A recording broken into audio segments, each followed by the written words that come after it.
नाजरीन आदाब, अजमत times news channel में आप तमाम का खैर मकदम है। मान्यवर, हम लोग बचपन से एक शब्द सुनते आए, सरकार माई बाप।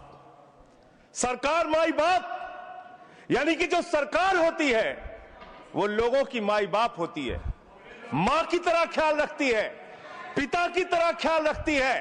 लेकिन अगर कोई सरकार अपने बच्चों को उसका गला घोटने पे उतारू हो जाए तो वो फिर सरकार निष्पक्ष सरकार नहीं है मान्यवर। वो सौतेली मां है, वो सौतेली मां है, उसका व्यवहार सौतेला है।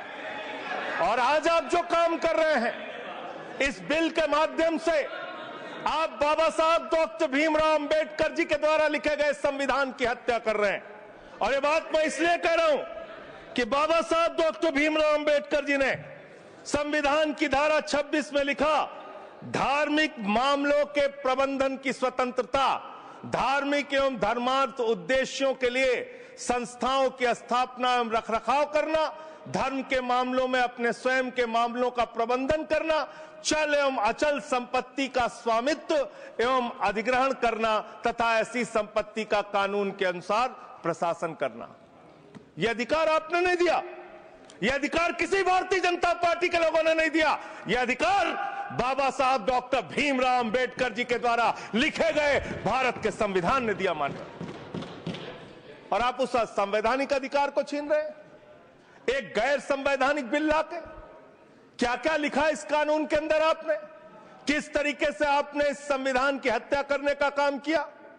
आप बड़ी बड़ी बातें कर रहे हैं। यह सरकार कह रही है कि ये कानून हम मुसलमानों के भले के लिए आ रहे हैं। जब मैं आपसे सुनता हूं तो मुझे लगता है कपिल शर्मा कॉमेडी सर्कस में बोल रहा है। आप मुसलमानों का भला कर रहे हैं, आप मुसलमानों का भला कर रहे हैं। दोनों सदन में एक भी सदस्य, दोनों सदन में सिर्फ एक सदस्य गुलाम अली को छोड़ के एक भी सदस्य आपका मुसलमान नहीं है। आप मुसलमानों का भला कर रहे हैं, आप मुसलमानों का भला कर रहे हैं। पूरी सरकार में एक मंत्री आपका मुसलमान नहीं है, आप मुसलमानों का भला कर रहे हैं। दो नेता अपने घरों में आपने बैठा दिया, मुख्तार अब्बास नकवी, शाहनवाज हुसैन, दोनों की राजनीति आपने खत्म कर दी। आप मुसलमानों का भला कर रहे हैं, आप मुसलमानों का भला कर रहे हैं, आप मुसलमानों का भला कर रहे हैं। अरे सुनना सीखो पहले मान्यवर। मैं इनके इस कानून में क्या क्या लिखा हुआ है, क्या क्या कहा है इन्होंने। बैठ जाए कृपया, गुलाम अली जी बैठ जाए। धार्मिक संपत्तियों को यह बिल कब्जा करने की नापाक कोशिश है। और धार्मिक संपत्तियों को सदन में इतनी कब्जा करने के लिए सदन में इतनी शांति है कि आराम से आप बोलोगे। आराम से बोल रहा हूं सर। हाँ। आप बैठे हैं तो आपको देख के वैसे ही आराम आ जाता है। आपको देख के मैं वैसे ही आराम में रहता हूं सर। आप जब है आपका संरक्षण है तो आराम से ही बोल रहा हूं। बोलिए। मान्यवर, धार्मिक संपत्तियों को कब्जा करने की एक कोशिश है। इसलिए इस बिल पर न हिंदू को खुश होना चाहिए, न सिख को खुश होना चाहिए, न ईसाई को खुश होना चाहिए, न जैन को खुश होना चाहिए, न बौद्ध को खुश होना चाहिए, क्योंकि नंबर सबका आएगा। और आज वक्फ की संपत्तियां कब्जा करके आप अपने दोस्तों को देंगे, कल गुरुद्वारे की संपत्तियां कब्जा करके आप अपने दोस्तों को देंगे, फिर चर्चों की संपत्तियां कब्जा करके आप अपने दोस्तों को देंगे, फिर बौद्धों की संपत्तियां कब्जा करके आप अपने दोस्तों को देंगे, फिर जैनों की संपत्तियां कब्जा करके आप अपने दोस्तों को देंगे, फिर मंदिरों की जमीनें कब्जा करके आप अपने दोस्तों को देंगे। आप तो वो लोग हैं जिन्होंने प्रभु श्री राम के मंदिर में भी घोटाला किया मान्यवर। प्रभु श्री राम के मंदिर के जमीन में घोटाला किया। मैं कागज दूंगा सर, मैं कागज दूंगा। ये लोग राम मंदिर में घोटाला करने वाले लोग हैं, राम मंदिर की जमीन का चंदा खाने वाले लोग हैं सर। ये लोग 2 करोड़ की जमीन 5 मिनट में 18 करोड़ में बेची सर इन लोगों ने। 16.5 करोड़ का घोटाला किया, 18.5 करोड़ में जमीन बेची। ये राम मंदिर में घोटाला करने वाले लोग हैं सर। मान्यवर,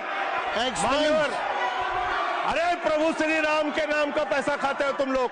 अरे बैठ जाओ, राम मंदिर का पैसा खाते हो। अरे राम मंदिर में घोटाला करते हो, बैठो। अरे राम मंदिर का चंदा खाते हो। अरे चंदा चोरो बैठो, चंदा चोरो बैठो, चंदा चोरो बैठो, बैठो चंदा चोरो, चंदा चोरो बैठ जाओ। चंदा चोर हो तुम लोग चंदा चोर हो, चंदा चोर हो तुम लोग, चंदा चोर हो, चंदा चोर हो, चंदा चोरो बैठो। 1 मिनट को प्लीज। चंदा चोरो बैठो। सभापति महोदय कृपया बैठ जाओ। Shri Gajendra Singh ji. Sir I am not dealing, sir I am not dealing. सदस्य ने चंदा चोरी किया इन्होंने, राम का पैसा खाया, करने वाले श्री राम का पैसा खाया सर इन्होंने। राम मंदिर का विषय, राम मंदिर में चंदा चोरी किया इन्होंने। बैठ जाए। चंदा चोर है सर ये लोग। कृपया बैठ, इन्होंने प्रभु श्री राम का चंदा खाया, कृपया बैठ जाए। चंदा चोरी किया सर। कृपया बैठ जाए।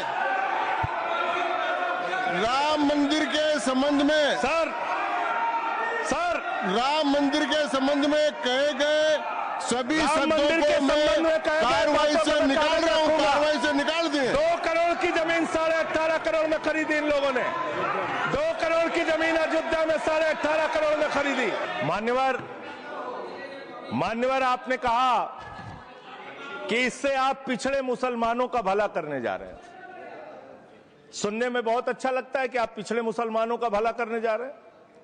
आपने इसमें कहा कि आप महिलाओं का भला करने जा रहे हैं। सुनने में बहुत अच्छा लगता है कि आप महिलाओं का भला करने जा रहे हैं, लेकिन ये सरकार और यहां पे इस समय मंत्री जी नहीं है, मैं उनसे पूछना चाहता हूं, आप देश को और सदन को गलत जानकारी क्यों दे रहे हैं? मान्यवर 2013 के वक्फ बिल में जो भारतीय जनता पार्टी की सहमति और सहयोग से पास हुआ, उसमें भी महिलाओं के लिए आरक्षण था। मना कर दीजिए कि नहीं था? मना करिए कि हम गलत बोल रहे हैं। मान्यवर मंत्री जी ने कहा 1 करोड़ सुझाव आया। मैं आपसे पूछना चाहता हूं, कितने करोड़ ईमेल आए, कितने करोड़ पत्र आए, कितने करोड़ सुझाव आए? पूरे देश को जानकारी दीजिए, और मैं आपको दावे के साथ कह सकता हूं, जब पूरा सच सामने आएगा तो देश को पता चलेगा कितने लोग इस बिल के विरोध में थे, कितने लोग इस बिल के समर्थन में थे। मैं जेपीसी का सदस्य था मान्यवर, मैं कह रहा हूं आपसे लाइए। और आप पिछड़े मुसलमानों का भला करना चाहते हैं, मैं आपसे हाथ जोड़कर निवेदन करता हूं, विनती करता हूं, और हमारे जो मित्र उधर भी हैं, अगर आप मेरी बात से सहमत हैं तो समर्थन करना। समाज में छुआछूत को, बीमारी को मिटाने के लिए चलिए उठाते हैं कदम, और अगले सत्र में एक बिल लेके आइए। जितने भी हिंदुओं की कमेटियां हैं, ट्रस्ट है, बोर्ड है, उन सारे ट्रस्ट और कमेटियों में 80% आरक्षण दलित, आदिवासी और पिछड़े हिंदुओं को दीजिए। मैं समर्थन करूंगा आपका, माला पहनाऊंगा आपको। आप पिछड़ों का भला करने की बात करते हैं, आप दलितों का भला करने की बात करते हैं। आपकी मातृ संस्था आरएसएस 100 साल तक आपने एक भी दलित, पिछड़ा और आदिवासी, एक भी महिला को आज तक आरएसएस का प्रमुख नहीं बनाया। आप दलितों और पिछड़ों और आदिवासियों की आरएसएस के बारे में भला करने की बात करते कर हैं। दीजिए। माननीय इस बिल में क्या लिखा है? आप जो भी बातें इस विधेयक के अलावा बोलेंगे, उन सब को मैं एक्सप्लेन सर, ये करूंगा। क्या उसमें सच नहीं है? क्या ये सच नहीं है? सर, मेरा टाइम रोका जाए।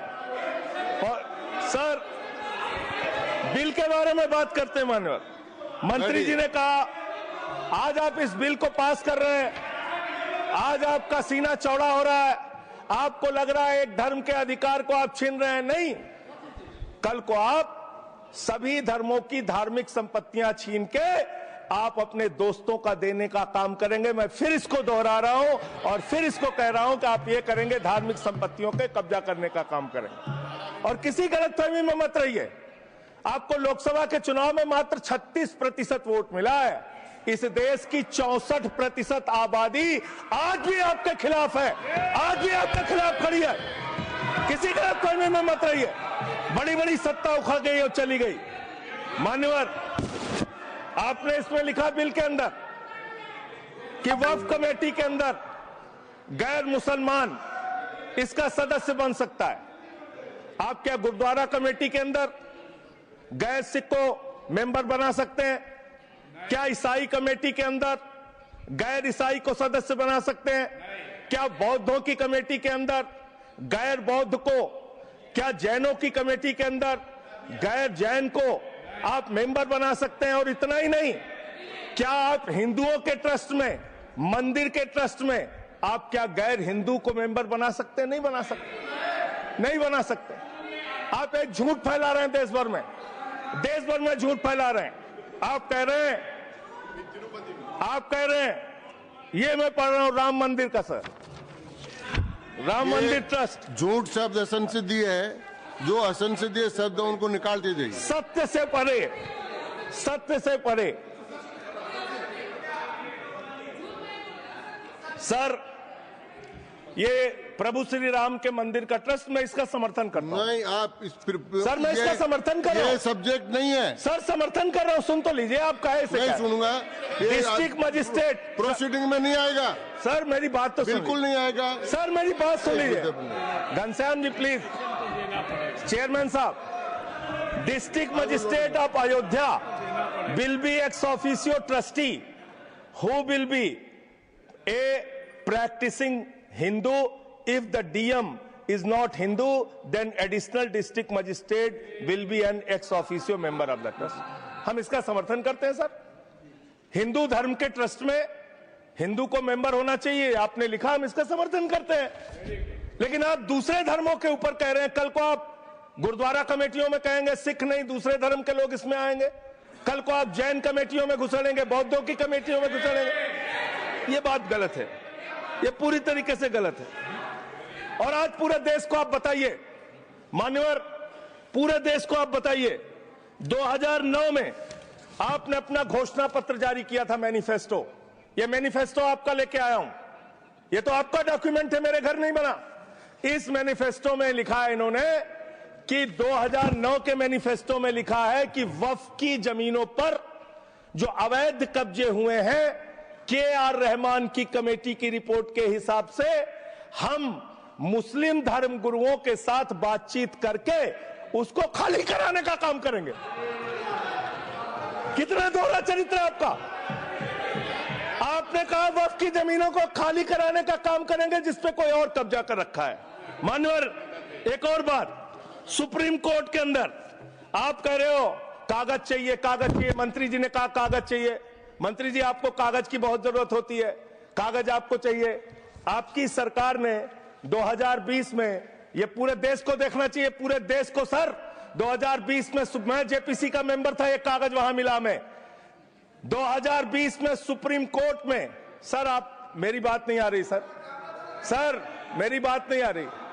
2020 में मान्यवर, इस भारत की सरकार ने, मोदी जी की सरकार ने शपथ पत्र दिया सुप्रीम कोर्ट में। से क्या लिखा हुआ है?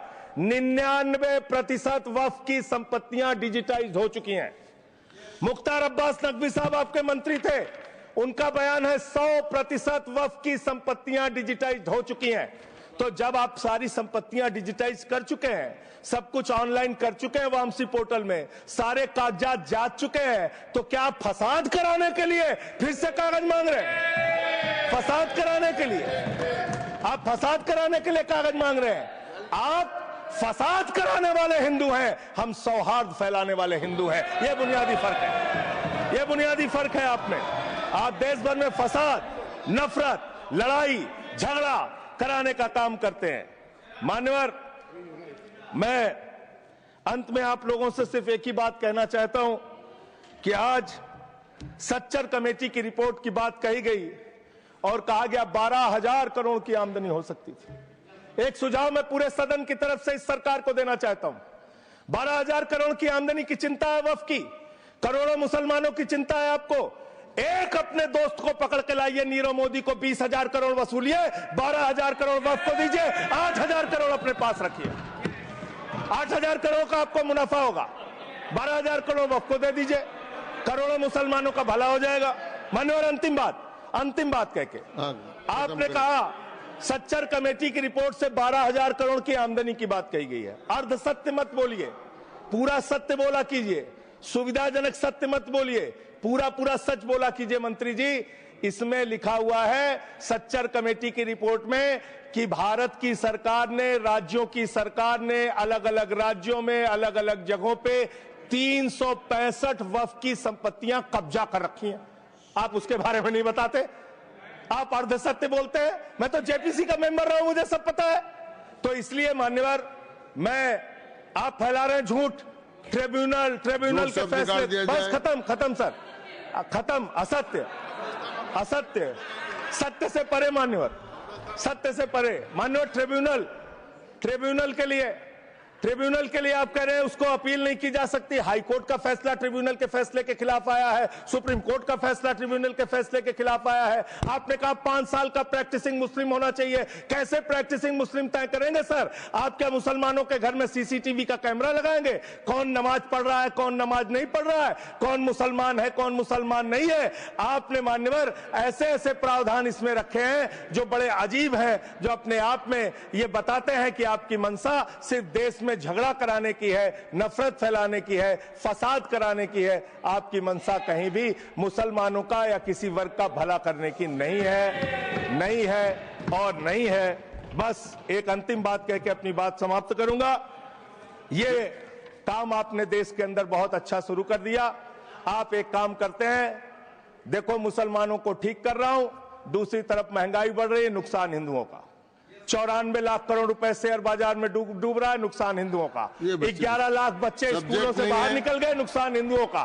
तो मुसलमानों को ठीक करने के नाम पर आप नुकसान देश के करोड़ों हिंदुओं का भी कर रहे हैं। इसलिए ये सब बातें करके देश में आप नफरत फैला के ये सब झगड़े फसाद के काम मत कीजिए।